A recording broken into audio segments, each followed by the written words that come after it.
Monsieur le préfet Parisot de Bayard, merci de nous recevoir. Donc on est venu vous filmer aujourd'hui parce que malheureusement vous ne serez pas là jeudi 7 novembre pour les premiers états régionaux de l'inclusion.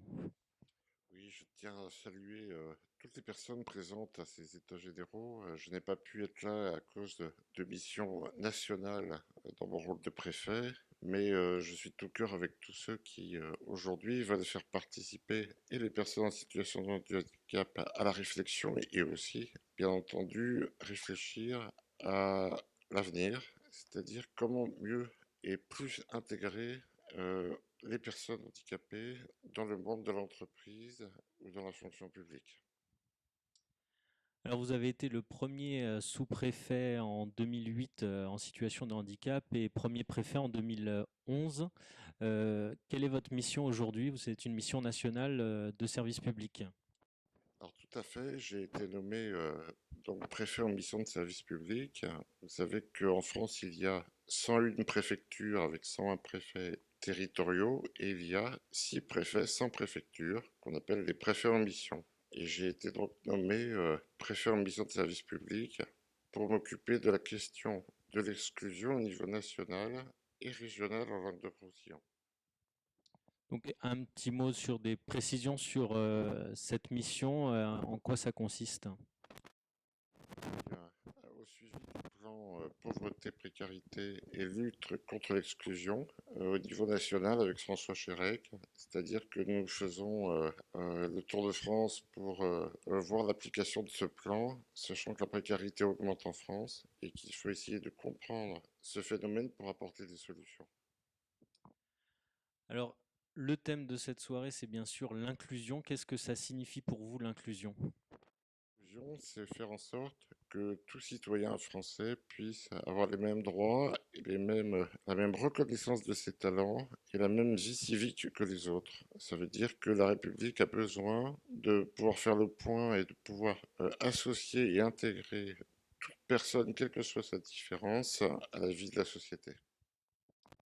Est-ce que vous pensez qu'aujourd'hui, l'inclusion est rentrée dans les esprits et notamment dans le monde économique, il reste encore beaucoup de choses à faire au niveau de l'emploi des personnes en situation de handicap? Oui, il y a des lois qui, depuis quelques décennies et progressivement, se sont mises en place pour faciliter cette inclusion de tous. La loi de 2005 étant la plus récente et la plus moderne. La question qui se pose, c'est comment dépasser le cadre de la loi pour que l'on puisse changer les comportements, le regard et la culture. Parce qu'on peut faire de très bonnes lois, mais si on ne change pas le regard des personnes sur les personnes handicapées, si on ne change pas le regard des DRH, la loi ne servira pas finalement à grand-chose. Comment vous évaluez la situation en Languedoc-Roussillon de l'emploi des personnes en situation de handicap? Alors comme au niveau national, je dirais en progrès, heureusement, mais pas mieux faire. Est-ce que vous avez des pistes peut-être sur les évolutions au niveau de l'aide aux emplois des personnes en situation de handicap et notamment peut-être le regard effectivement qu'il faut changer? Alors, le regard, pour changer le regard, il faut déjà faire prendre conscience aux différents acteurs de la vie économique qu'une personne en situation de handicap, ce n'est pas un boulet qu'on traîne dans son entreprise ou dans son établissement public, c'est aussi une chance.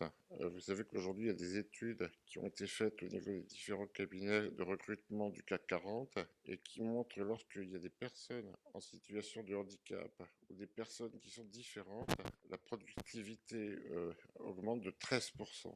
Donc je dirais qu'aujourd'hui, il faut prendre conscience qu'avoir une personne différente dans son entreprise ou dans son service, c'est une chance, c'est un atout, parce que les personnes handicapées sont moins souvent malades, plus performantes et plus investies dans leur travail. Pour terminer, est-ce que vous pensez que le Languedoc-Roussillon est un bon élève par rapport à ce qui se passe au niveau national ou on a encore beaucoup de choses à faire?